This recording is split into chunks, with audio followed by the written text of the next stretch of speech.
औज़ुबिल्लाहिमिनश्शैतानिर्रजीम बिस्मिल्लाहिर्रहमानिर्रहीम। आज के इस लेक्चर में हम जो है राइबोसोम के बारे में पढ़ेंगे। राइबोसोम जो है एक नॉन मेम्ब्रेन बाउंडेड ऑर्गेनेल है, यानी एक ऐसा ऑर्गेनेल है जिसके अराउंड कोई कवरिंग मौजूद नहीं। राइबोसोम को अगर हम देखें तो राइबोसोम को जो है 1953 के अंदर एक साइंटिस्ट जॉर्ज पेलेट के नाम से डिस्कवर किया था।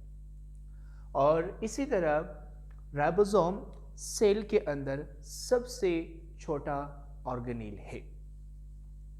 राइबोसोम को अगर हम देखें तो राइबोसोम जो है ये प्रोकैरियोटिक सेल के अंदर भी पाया जाता है और ये जो है यूकैरियोटिक सेल के अंदर भी पाया जाता है।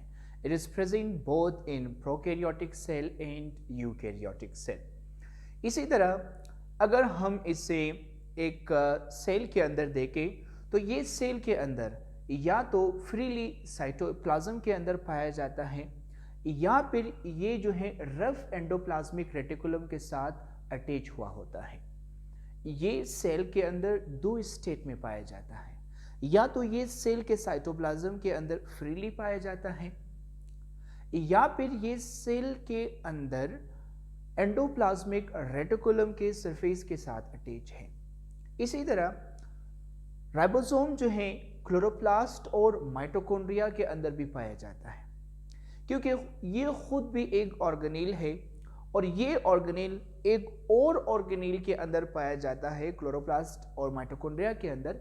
इसीलिए इसका नाम जो है ऑर्गेनेल विद इन ऑर्गेनेल भी रखा गया है। ये खुद ऑर्गेनेल होते हुए एक और ऑर्गेनेल के अंदर पाया जाता है, इसीलिए इसका दूसरा नाम इन्होंने क्या रखा है, organelle with in organelle.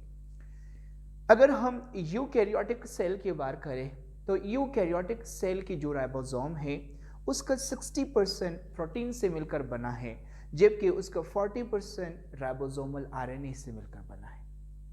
Prokaryotic cell की अगर हम बात करें तो प्रोकैरियोटिक सेल के अंदर राइबोसोम की कंपोजिशन 60% राइबोसोमल आरएनए से हुआ है और उसका 40% जो है प्रोटीन से मिलकर बना है।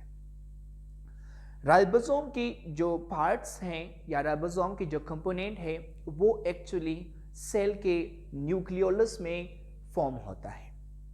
राइबोसोम की कंपोनेंट या राइबोसोम के जो पार्ट्स होते हैं वो सेल के किस हिस्से में बनता है, वो सेल के न्यूक्लियोलस में बनता है और वहाँ से उन्हें माइग्रेट करवा कर जो है न्यूक्लियर पोर के थ्रू साइटोप्लाज्म में लाया जाता है। बेसिकली राइबोसोम के जो हैं दो कंपोनेंट होते हैं। एक का साइज बड़ा है, उसे हम कहते हैं लार्जर सब यूनिट या फिर उसे 60As भी कहा जाता है। एक का साइज थोड़ा सा छोटा है, उसे हम स्मॉलर सब यूनिट या फिर उसे 40As के नाम से भी जानते हैं। यूकैरियोटिक सेल के अंदर यही 60As और 40As सब यूनिट आपस में मिलकर एक कंप्लीट राइबोसोम को बनाता है, जो एक्चुअली 80S के बराबर होता है। और इसी तरह अगर हम प्रोकैरियोटिक सेल की बात करें तो प्रोकैरियोटिक सेल के अंदर राइबोसोम की जो लार्जेस्ट सब यूनिट है वो 50As है और इसकी जो स्मॉलर सब यूनिट है वो है 30As। 50As और 30As आपस में मिलकर जो है एक कंप्लीट राइबोसोम को बनाता है, जिसे हम 70As कहते हैं।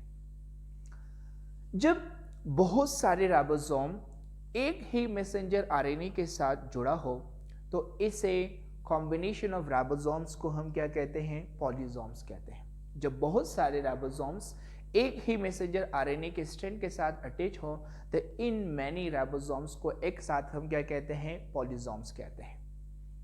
राइबोसोम्स का काम क्या है? राइबोसोम्स का काम है प्रोटीन बनाना। तो ये था आज की लेक्चर जिसमें हमने राइबोसोम्स के बारे में पढ़ा।